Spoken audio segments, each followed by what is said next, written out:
कहानी जिसे पढ़कर बड़े से बड़े नास्तिक हो जाएं आस्तिक। भोलानाथ शहर की एक छोटी सी गली में रहता था। वह मेडिकल की दुकान चलाता था। सारी दवाइयों की उसे अच्छी जानकारी थी। पूरी दुकान खुद संभालता था, इसलिए कौन सी दवा कहाँ रखी है उसे अच्छे से पता था। वो पूरी ईमानदारी से अपना काम करता था। ग्राहकों को सही दवा सही दाम पर देता था। सब कुछ अच्छा होने के बाद भी भोलानाथ नास्तिक था। भगवान में उसका जरा भी विश्वास नहीं था। वह पूरा दिन दुकान पर काम करता और शाम को दोस्त व परिवार के साथ समय गुजारता था। उसे ताश खेलने का शौक था। जब भी टाइम मिलता दोस्तों के साथ ताश खेलने बैठ जाता था। एक दिन वह दुकान पर था, तभी कुछ दोस्त आए। तभी भारी बारिश भी शुरू हो गई। रात हो गई थी, लेकिन सभी बारिश थमने का इंतजार कर रहे थे।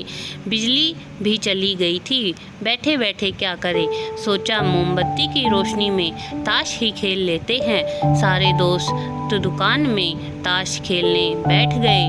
सभी ताश में मगन थे। तभी एक लड़का दौड़ा दौड़ा आया। वह पूरी तरह भीग चुका था। उसने जेब से दवा की पर्ची निकाली और भोलानाथ से दवा मांगी। भोलानाथ खेल में मगन था। उसने पहली बार में तो ध्यान ही नहीं दिया। तभी लड़के ने जोर से आवाज़ देते हुए कहा, मेरी माँ बहुत बीमार है। सारी दवाओं की दुकानें बंद हो गई हैं। एक आपकी ही दुकान खुली है। आप दवा देंगे तो मेरी माँ ठीक हो जाएगी। भोलानाथ आधे अधूरे मन से उठा, पर्ची देखी, अंदाजे से दवा की एक शीशी उठाकर उसे दे दी। पैसे काट कर लड़के को लौटा दिए। लड़का भागते हुए चला गया।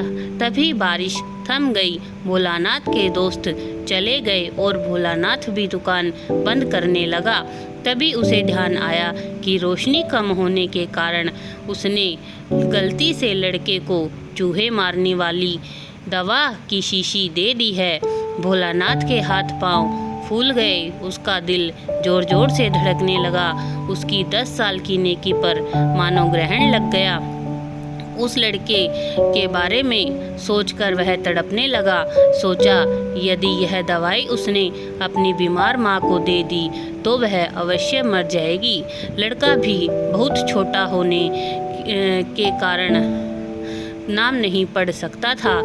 वह अपनी भूल को कोसने लगा और ताश खेलने की अपनी आदत को छोड़ने का निश्चय कर लिया। पर यह बात तो बाद के बाद देखी जाएगी। अब क्या किया जाए? उस लड़के का पता ठिकाना भी तो वह नहीं जानता था। कैसे उसकी बीमार माँ को बचाया जाए? सच कितना विश्वास था उस लड़के की आंखों में। भोलानाथ को कुछ सूझ नहीं रहा था। घर जाने की उसकी इच्छा अब ठंडी पड़ गई थी। द्विधा और बेचैनी के घेरा हुआ था। घबराहट में वह इधर उधर देखने लगा। पहली बार उसकी नज़र दीवार के उस कोने पर पड़ी जहां उसके पिता ने जिद करके भगवान श्री कृष्ण की तस्वीर दुकान के उद्घाटन के वक्त लगवाई थी। तब पिता ने कहा था, भगवान की भक्ति में शक्ति होती है। वह हर जगह व्याप्त है और हमें सदैव अच्छे कार्य करने की प्रेरणा देता है। भोलानाथ को यह सारी बातें याद आने लगी। आज उसने एक अद्भुत शक्ति को आजमाना चाहा। उसने कई बार अपने पिता को भगवान की तस्वीर के सामने खड़े होकर आंख बंद कर पूजा करते हुए देखा था। उसने भी आज पहली बार कमरे के कोने में रखी उस धूल भरे कृष्ण की तस्वीर को देखा और आंखें बंद कर दोनों हाथों को जोड़कर वहीं खड़ा हो गया। थोड़ी देर बाद वह छोटा लड़का फिर दुकान में आया। भोलानाथ के पसीने छूटने लगे। वह बहुत अधीर हो उठा। पसीने पोंछते हुए उसने कहा, क्या बात है बेटा, तुम्हें क्या चाहिए? लड़के की आंखों से पानी छलकने लगा। उसने रुकते रुकते कहा, बाबूजी बाबूजी, माँ को बचाने के लिए मैं दवाई की शीशी लिए भागे जा रहा था। घर के करीब पहुंच भी गया था। बारिश की वजह से आंगन में पानी भरा था और मैं फिसल गया। दवा की शीशी गिरकर टूट गई। क्या आप मुझे दूसरी दवा दे सकते हैं बाबूजी? लड़के ने उदास होकर पूछा। हाँ हाँ, क्यों नहीं, भोलानाथ ने राहत की सांस लेते हुए कहा। यह लो दवाई।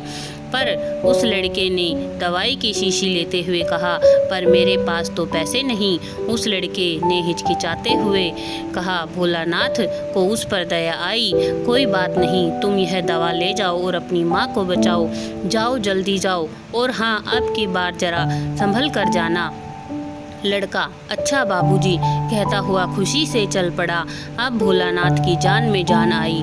भगवान को धन्यवाद देते हुए अपने हाथों से उस धूल भरे तस्वीर को लेकर अपनी धोती से पोंछने लगा और अपने सीने से लगा लिया। आपको यदि कहानी पसंद आई हो तो चैनल को लाइक, शेयर और सब्सक्राइब करें, ताकि आपके लिए आगे भी इसी प्रकार अच्छी अच्छी कहानियाँ लाते रहें। धन्यवाद।